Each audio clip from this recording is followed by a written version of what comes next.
so I took pity on the old man.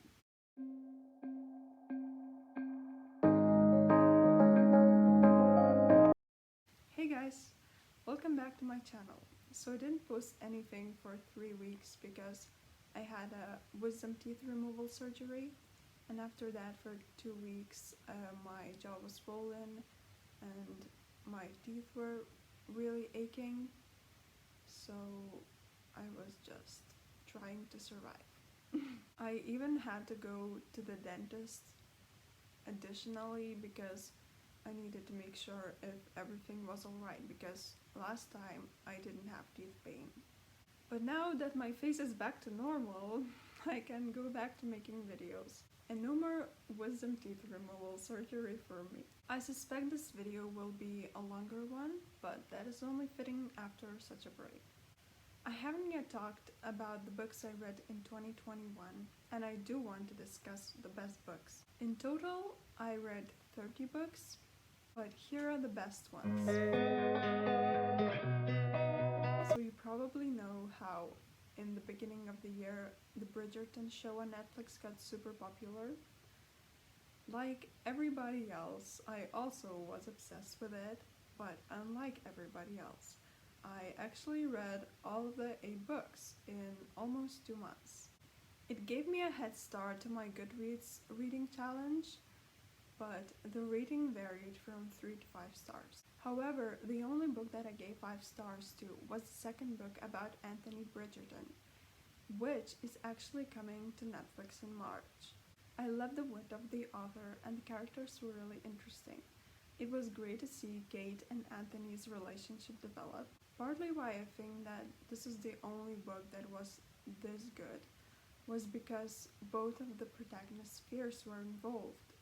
Also, there were some really great, funny, and iconic scenes between them, and I loved their bickering. It was so funny to read. I was doubting whether to give it 4 or 5 stars, but I somehow decided on 5.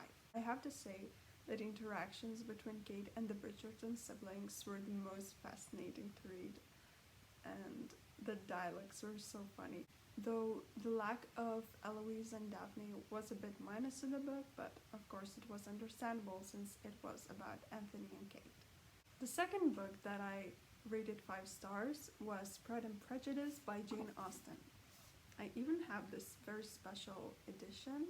I wanted to read this book for a while, but since I started reading Bridgerton books, I thought it would be the right time to enter this time period. Since I loved the 2005 movie so much, I wanted to read it in both English and Lithuanian so I could read all those iconic places, but also understand well, because books set in specific time periods are harder to understand. But after a bit, I only just stayed with the Lithuanian one. I loved it. I was prepared to be bored because my grandma told me it was quite boring at the beginning.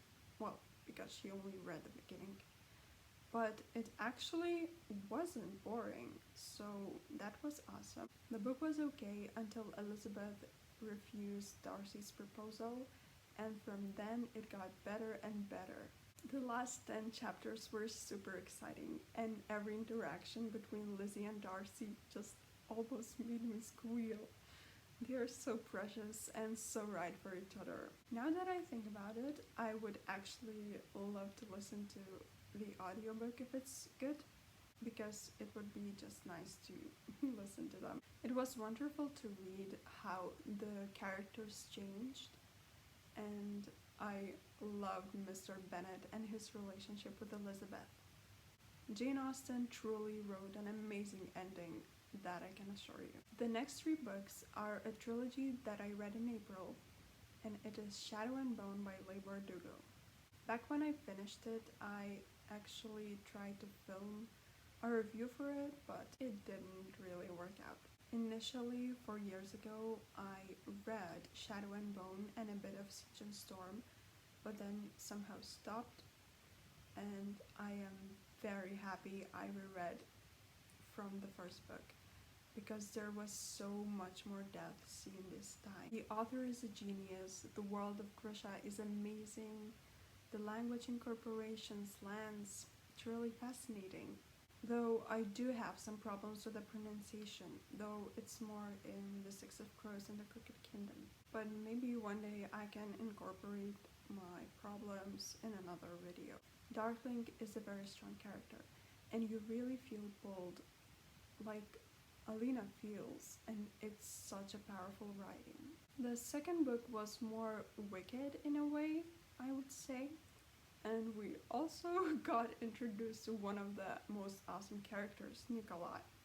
Though I gotta say, the epilogue of Siege and Storm was weird. In the last book, Ruin and Rising, well, I've got a lot to say, but I love the flashbacks and how it was a whole new other level of genius, and the game got 100 times more interesting. But if you want me to make a trilogy review video, just mention that in the comments. In summer, I was watching some of the master classes of writers because my subscription was going to an end, and I usually postpone stuff like that until the last minute because I can help it.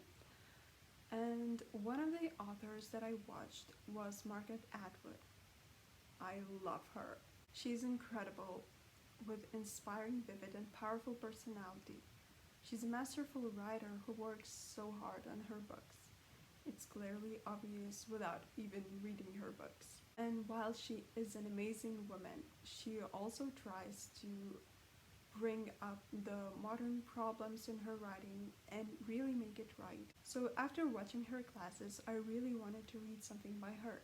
And it so happened that my grandmother and my mother were reading The Handmaid's Tale, and that was definitely a sign, so I started reading it too. The world building was done masterfully, and in every day for the protagonist, the reader gets shocked in small and big ways.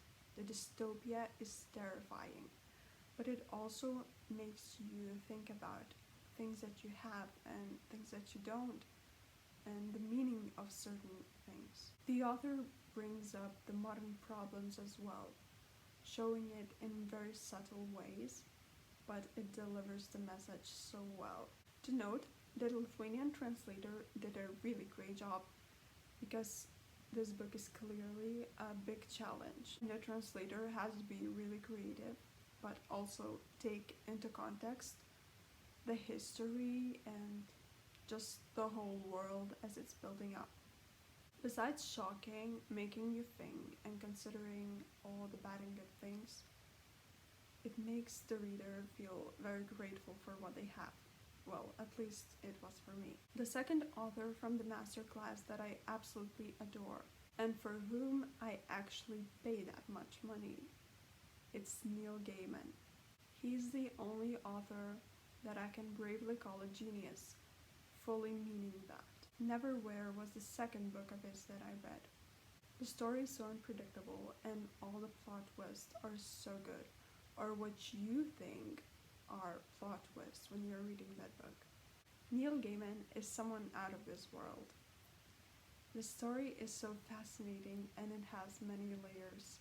It's a bit funny though how I would think that his books are for children, but there are some scenes in his books that I'm like, this is not a book for children. Also, Neil writes villains so well. Krupp and Vandemar were amazing. They're so cruel and evil, but at the same time, they're quite funny, and they have this interesting relationship that is so cool to read about.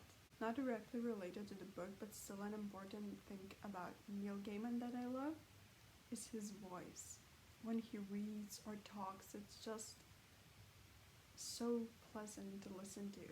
I think it's one of my favorite voices that I've heard. Another Neil Gaiman's book that I rated 5 stars was Stardust. Well, this I was familiar with because I love the movie, unlike the Neverwhere, which I didn't know anything about. Stardust, to no surprise, was a great read. The language truly flows. I read it in English, so it's so poetical that it's like flows like a painting.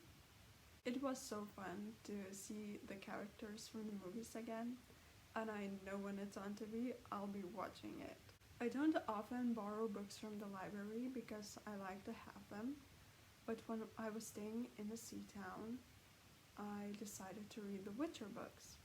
I didn't read all of them, but I did read 4, and the reading varies from 3 to 5 stars. I gave the best rating only to the first book. It was good. The chronology was much clearer than in the show. There's this problem that I have with the Witcher books, and it is the reason why the other ratings are so low. And I'm sure the rating will be lower in the following books that I haven't read yet, because I'm sure he will be doing that again.